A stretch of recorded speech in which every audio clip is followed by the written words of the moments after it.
اچھا شاہ غلام قادر صاحب، جو صدر استحکام پارٹی ہیں سردار تنویر الیاس، انہوں نے دعویٰ کیا کہ نون لیگ ان کو شامل کرنے کے لیے کوششیں کر رہی تھی، ان کے قدموں میں بیٹھی تھی، ان کے پاؤں پکڑ رہی تھی۔ کیا واقعی آپ لوگوں کو اتنی ضرورت پڑ گئی کہ سردار تنویر الیاس صاحب کی اور قدموں میں بیٹھنا، یا کیسے وہ جو کہتے ہیں نا گھٹنوں کا ہاتھ لگانے تک معاملہ گیا ہے؟ یہ تو ایسی بات ہے جس کا میں کیا جواب دوں۔ سیاستدان جب ایک دوسرے کو ملتے ہیں تو ایک دوسرے کو سلام دعا کرتے ہیں، لیکن آج تک جب سے وہ پیپلز پارٹی میں گئے میری تو ان سے کوئی ملاقات نہیں ہوئی، اور نہ ہماری پارٹی کے کسی سینئر قیادت نے ان کے ساتھ ملاقات کی۔ ہو سکتا ہے کسی کارکن نے کوئی بات کی ہو، لیکن ہماری طرف سے تو کوئی ایسی بات نہیں تھی، اور یہ ہمیں تو نہیں پتا تھا کہ وہ پیپلز پارٹی چھوڑ کر کسی اور جماعت میں جائیں گے۔ ہم سمجھتے رہے کہ وہ پیپلز پارٹی میں گئے ہیں تو پیپلز پارٹی میں رہیں گے، اس لیے تو ان کو شمولیت کی دعوت دینا، اگر ہمیں یہ پتا ہوتا تو پھر ہم سوچ سکتے تھے کہ ان کو دعوت دیں یا نہ دیں۔ تو اس لیے لیکن سیاست میں باتیں ہوتی رہتی ہیں، لیکن اس قسم کی کوئی بات واقعہ فی الواقع ایسا کوئی واقعہ رونمائی نہیں ہوا۔ صحیح۔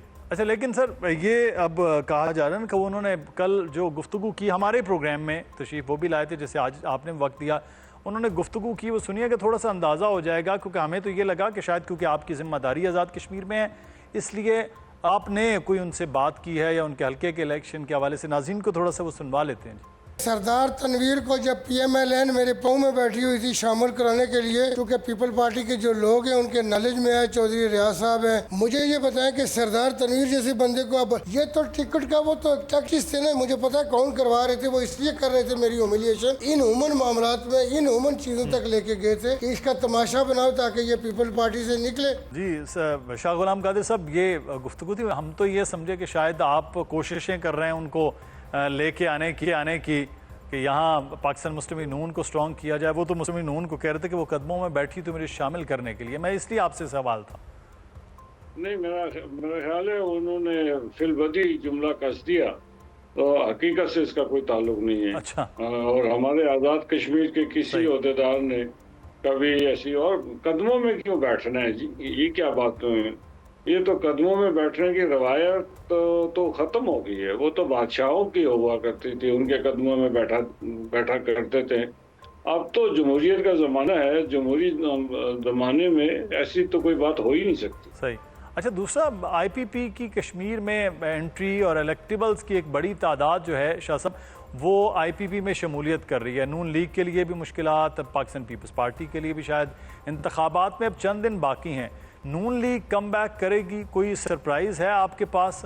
لیکن آئی پی پی پہلے بھی تھی، ابھی گلگت بلتستان میں بھی الیکشن لڑی ہے، عوام نے ان کو جو ووٹ دیے وہ آپ کے سامنے ہیں۔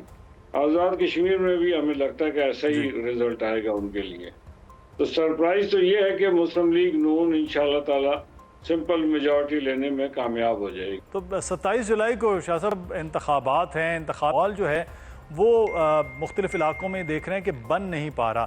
انتخابی مہم کے دوران پہلے آپ پر اور پھر آج فاروق حیدر صاحب کے ساتھ بھی ناخوشگوار واقعہ پیش آیا ہے۔ ایسی صورتحال میں الیکشن کیسے ہوگا؟ پیپلز پارٹی بھی ہم نے دیکھا کہ انتخابات مؤخر کرنے کا بھی مطالبہ کر چکی ہے، اسپیشلی پونچھ کے علاقے میں بھی۔ پہلی بات تو یہ میں اپنی وضاحت کر دوں کہ میرے پہ کوئی حملہ نہیں ہوا، بلکہ جس عمارت میں میں بیٹھا تھا وہاں پہ ایکشن کمیٹی نہیں تھی، بلکہ اس عمارت پہ حملہ پیپلز پارٹی کے کارکنوں نے کیا، مقامی جو وہاں سے امیدوار ہیں ان کے عزیزوں نے کیا تھا، اور وہ جب بھی پیپلز پارٹی شکست سے دو چار ہونے کا اندازہ ہوتا ہے وہ ایسا ہی کرتے ہیں۔ دوسری بات، آج فاروق حیدر صاحب پہ کوئی ایسا واقعہ نہیں ہوا، یہ سب فیک نیوز ہیں۔ تو یہ فیک نیوز کے سہارے جو ہے کچھ چیزیں چلتی ہیں۔ انشاءاللہ تعالی ہماری کوشش ہے کہ انتخابات بر وقت ہوں اور لوگوں کے حق رائے دہی وہ اپنا استعمال کر رہے ہیں، اور جو عوام کا فیصلہ ہوگا سب کو قابل قبول ہوگا۔ صحیح۔ تو شاہ صاحب، آپ پیپلز پارٹی کے لوگوں نے کیوں کیا یہ حملہ؟ کو مطلب کیا وجوہات کیا تھیں؟ آپ نے پھر اس پہ کوئی ایکشن لیا ہے؟ دیکھیے بات یہ کہ بعد میں وہ آگے سے مجھ سے معذرت کرنے کے لیے، جب انہوں نے معذرت کر لی میں نے ان کو معاف کر دیا تھا، اس لیے میں نے تو کوئی ایف آئی آر بھی نہیں کروائی۔ ورنہ FIR ہو سکتے ہیں. لیکن اس بیچارے وہ جو گیسٹ ہاؤس جو لال امر کے ڈپارٹمنٹ سے جنہوں نے کرایہ پہ لیا ہوا تھا نیچے، ان بیچاروں کے شیشے ٹوٹے ہیں اور ان کا بڑا نقصان ہو گیا. صحیح. اچھا دوسری چیز شاہ صاحب، تقریباً 1 مہینے سے ہم دیکھ رہے ہیں کشمیر میں حالات جو ہیں وہ خراب ہیں، کچھ علاقوں میں بہت زیادہ ہیں، کچھ میں نارمل چیزیں چل رہی ہیں. حالات اس نہج تک جو پہنچے ہیں، آپ سمجھتے کب تک یہ ٹھیک ہو سکتے؟ کیونکہ الیکشن پر بہرحال اس کا ایفیکٹ ہوگا. یہ الیکشن پہ ڈیفینیٹلی امپیکٹ ہوگا جی. وہ ماحول جو اس سے قبل ہوا کرتا تھا وہ ماحول نہیں ہے، ایک گھٹن کی سی فضا ہے. لیکن اس کے باوجود یہ انتخابات پرامن اور الیکشن جو ہے وہی تمام مسائل کا حل ہے. تو آپ سمجھتے ہیں کہ اس جو تاریخ رکھی ہے اس پہ الیکشن کروا لینے چاہیے، یا اس کو آگے لے جایا جا سکتا ہے اگر صورتحال یہ رہتی ہے؟ کیونکہ انٹرنیٹ بھی بند ہے، حالات بھی آپ کے سامنے ہیں. انتخابات تو بر وقت ہونے چاہیے، انٹرنیٹ کے ساتھ اس کا کوئی تعلق نہیں بنتا. لیکن یہ جو ماحول کو خراب کرنے، انتخابات نہ ہونے کا فائدہ کس کو پہنچے گا؟ سوچنا یہ ہے کیوں انتخابات نہ ہو وقت پہ. پیپلز پارٹی کے دوستوں کی خواہش ہے کہ انتخابات وقت پہ نہ ہو سکے، لیکن اس کے علاوہ بھی اور ایلیمنٹس ہیں جن کو فائدہ پہنچ سکتا ہے. ہم تو یہ کہتے ہیں کہ آزاد کشمیر کی ریاست کو قائم رکھنا ہے، آزاد کشمیر کی ریاست کے جمہوری نظام کو قائم دائم رکھنا ہے.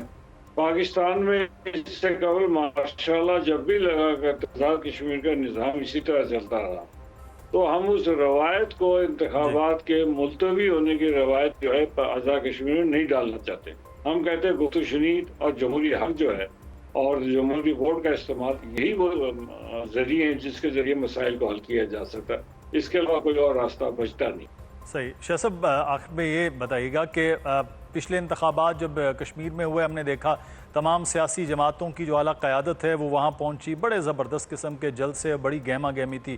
اب کی بار ایک طرف حالات کا معاملہ ہے، دوسری طرف کیا پاکستان مسلم نون کی اعلیٰ قیادت یعنی کہ میاں نواز شریف صاحب وہاں آئیں گے؟ کوئی ایسا شیڈیول آپ بنا رہے ہیں کہ مختلف حلقوں میں ان کے کچھ جلسے ہوں اور عوام کے ساتھ براہ راست جو رابطہ ہے وہ آپ کی اعلیٰ قیادت کا وہاں پر ہو؟ کوئی ایسا پلان ہو گیا ہے؟ جی ہم کوشش کر رہے ہیں، اور انشاءاللہ تعالی ہمارے قائد میاں محمد نواز شریف صاحب تشریف لائیں گے، اور اسی طرح ہمارے چیف منسٹر اور سینئر وائس پریزیڈنٹ ہیں محترمہ مریم نواز صاحبہ، وہ بھی تشریف لائیں گی. دیگر بزرگ جو ہمارے سینئر لیڈرشپ ہے وہ بھی آزاد کشمیر میں مختلف جلسوں میں آ کر خطاب کریں گے. تو انشاءاللہ ایک ماحول بن جائے گا، آپ دیکھ لیں گے انشاءاللہ تعالی. اور مسلم لیگ کے حق میں عوام کو ایک علم ہے کہ آزاد کشمیر کی تعمیر و ترقی اگر کسی نے کی ہے وہ ہے ہی مسلم لیگ. صحیح. بحیثیت صدر آپ کیا سمجھتے ہیں کہ کتنی نشستیں پاکستان مسلم نون جیتنے میں کامیاب ہو جائے، اور خاص طور پر کسی اور جماعت کا اس طرح سے سہارا بھی آپ کو نہ چاہیے ہو؟ جی کوشش تو ہے کہ انشاءاللہ تعالی، اور مجھے لگتا بھی ہے کہ ہم سمپل میجارٹی لے لیں گے اور ہمیں کسی اور کو کے ساتھ الائنس کرنے کی ضرورت نہیں پڑے گی. ہماری کوشش یہی ہے اور انشاءاللہ تعالی امید بھی یہی ہے.